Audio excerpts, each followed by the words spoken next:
नमस्कार साथियों, साहित्यशाला में आपका स्वागत है। हिंदी कहानियाँ और कविताएं सुनने के लिए हमारे चैनल को सब्सक्राइब करें। आज की कहानी महात्मा बुद्ध से संबंधित है और आज की कहानी का शीर्षक है आम्रपाली और महात्मा बुद्ध। आम्रपाली बौद्ध काल में वैशाली के वज्रन संघ की इतिहास प्रसिद्ध लिच्छवी राज्य नेत्रगाना थी। इनका एक नाम अम्बपाली या अम्बपालिका भी है। आम्रपाली अत्यंत सुंदर थी और कहते हैं जो भी उसे एक बार देख लेता वह उस पर मुग्ध हो जाता था। अजातशत्रु उसके प्रेमियों में था और उस समय के उपलब्ध साहित्य में अजातशत्रु के पिता बिंबसार को भी गुप्त रूप से उसका प्रणयार्थी बताया गया है। आम्रपाली को लेकर भारतीय भाषाओं में बहुत से काव्य, नाटक और उपन्यास लिखे गए हैं।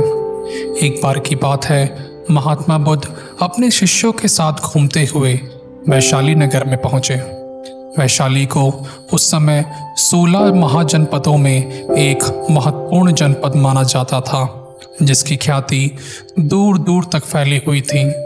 यह नगर परम वैभवशाली तथा हर तरफ से संपन्न था। महात्मा बुद्ध के आने के बाद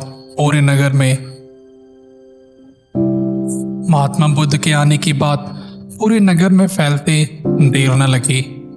जिसे जब पता चलता वह तभी उनसे मिलने पहुंच जाता और उनके उपदेश सुनकर खुद को भाग्यशाली समझता। बुद्ध का चरित्र ही ऐसा प्रभावशाली था कि उनसे प्रभावित हुए बिना कोई नहीं रह सका। उस नगर की गणिका और राजनर्तिका आम्रपाली भी बुद्ध से मिलने की इच्छुक थी। वह खुद महात्मा बुद्ध के पास चलकर आई और उन्हें अपने घर में भोजन के लिए आमंत्रित किया। उसने इतने सरल और प्रेम भाव से बुद्ध से विनती की कि बुद्ध मना नहीं कर सके। जब यह बात उनके शिष्य को पता चली कि महात्मा बुद्ध ने एक गणिका का आमंत्रण स्वीकार किया है, तो सबने इसका विरोध किया। महात्मा बुद्ध ने बड़ी सरलता से अपने शिष्यों को कहा, मैंने तो उसके प्रेम भावना देखी। उसने जिस भावना से मुझे बुलाया है वह बिल्कुल पवित्र और निश्चल था। वह आज मुझसे मिलकर एक गणिका बनकर नहीं बल्कि एक भक्ति भाव से आई थी। फिर भला मैं कैसे उसका आमंत्रण स्वीकार न करता, वह चाहे एक वेश्या हो या फिर कोई सन्यासी। यथा समय बुद्ध आम्रपाली के घर भोजन के लिए गए। वह पहले से ही भोजन की सारी व्यवस्था करके बुद्ध भगवान के आने की राह देख रही थी। मन में यह विचार भी आ रहा था कि कहीं बुद्ध अपनी बातों से मुकर न जाएं।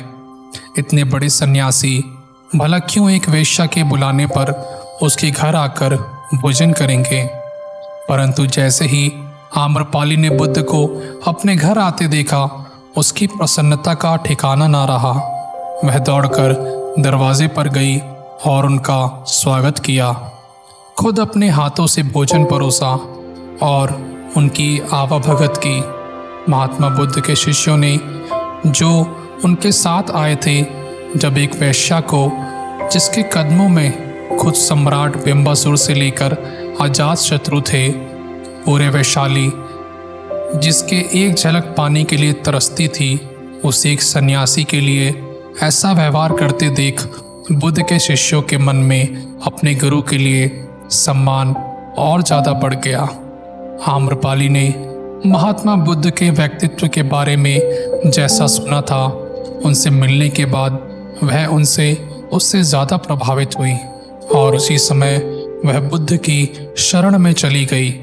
अपनी सारी संपत्ति वह बौद्ध मठ के नाम करके आजीवन भिक्षुणी बन गई। धन्यवाद साथियों। अगर आपको कहानी अच्छी लगे तो हमारे चैनल को ज़रूर सब्सक्राइब करें, लाइक करें और शेयर करें।